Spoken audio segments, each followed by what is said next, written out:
नमस्कार दोस्तों। आज हम आपके लिए एक बार फिर से नई कहानी लेकर आए हैं। अगर आपको कहानी पसंद आए तो प्लीज़ चैनल को लाइक सब्सक्राइब करना ना भूलें।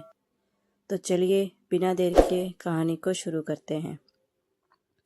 तो हमारी आज की कहानी है दर्द और अपमान। यह एक ऐसी कहानी जो शायद हमारे आसपास ही कहीं घटित हो रही है।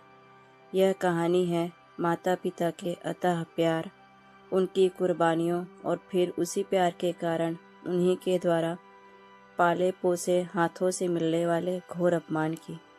यह दास्तान है एक बुजुर्ग दंपत्ति हरिदत्त और जमुना की, जिन्होंने अपने इकलौते बेटे दीपक को ही अपनी दुनिया बना लिया था।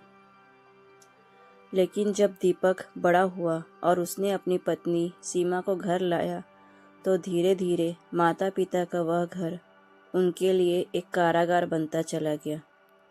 चलिए शुरू करते हैं यह दिल दहला देने वाली और फिर आशा जगाने वाली कहानी। हरिदत्त जी एक छोटे से कपड़े की दुकान चलाते थे। उन्होंने ईमानदारी और कड़ी मेहनत से अपने परिवार को पाला। उनकी पत्नी जमुना देवी घर को स्वर्ग बनाए रखती थी। उनका इकलौता बेटा दीपक उनकी आंखों का तारा था। उन्होंने उसे शहर के बेहतरीन स्कूल में पढ़ाया और फिर MBA करने के लिए भेजा। दीपक हॉस्टल से घर लौटा तो उसने कहा, पापा, मैं आपकी यह छोटी सी दुकान नहीं संभालना चाहता। मैं एक बड़ी कंपनी में नौकरी करूँगा। हरिदत्त जी ने समझाया, बेटा, व्यवसाय से बढ़कर क्या होता है। यह दुकान हमारे परिवार का आधार है। लेकिन दीपक अड़ गया। जमुना देवी ने हमेशा की तरह अपने बेटे का पक्ष लिया, उसे अपने पैरों पर खड़ा होने दिया। MBA के दौरान दीपक की मुलाकात सीमा से हुई, जिसका ध्यान पढ़ाई से ज़्यादा आराम और शान शौकत में था। उसने दीपक को फंसा लिया और शादी का दबाव बनाया। हरिदत्त जी ने शुरू में आपत्ति जताई, लेकिन जमुना देवी के जिद करने पर उन्होंने हामी भर दी। धूमधाम से शादी हुई। शादी के बाद सीमा का असली चेहरा सामने आना शुरू हुआ। वह घर के कामों से कोसों दूर रहती। जमुना देवी पर सारा बोझ आ गया, लेकिन वह चुप रही ताकि बेटे का घर सुखी रहे। दीपक ने नौकरी की बजाय पिता की दुकान ही संभालनी शुरू कर दी, लेकिन अब वह खुद को मालिक समझने लगा।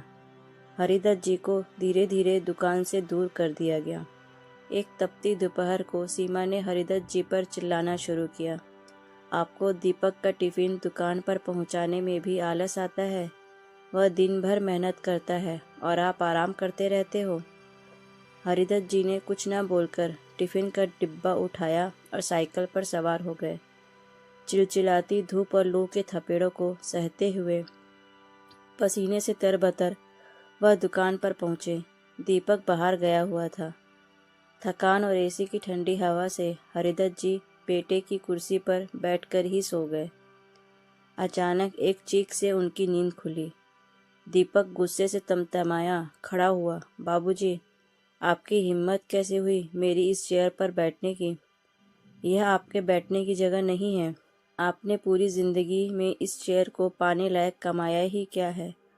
उसने नौकर रमेश को डांटा, जल्दी से इसे साफ कर, इन्होंने पसीने से सब गंदा कर दिया है।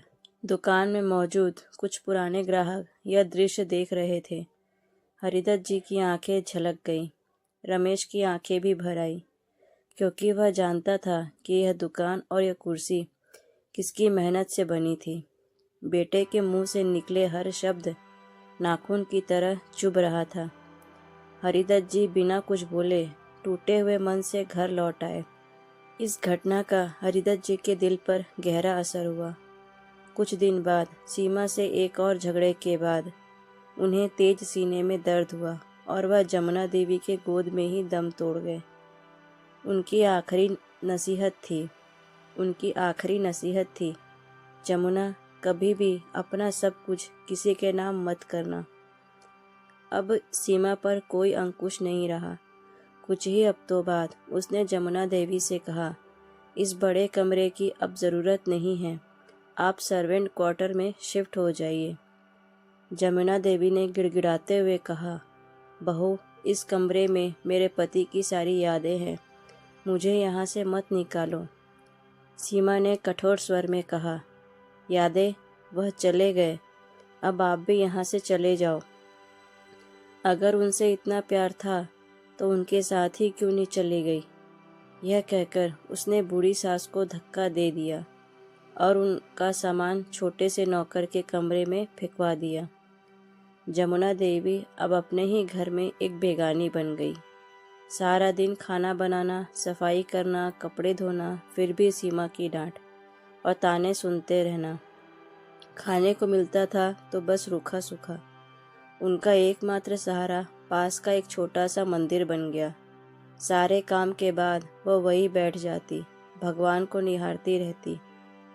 एक दिन मंदिर में कोमल स्पर्श से उन्हें चौंकाया।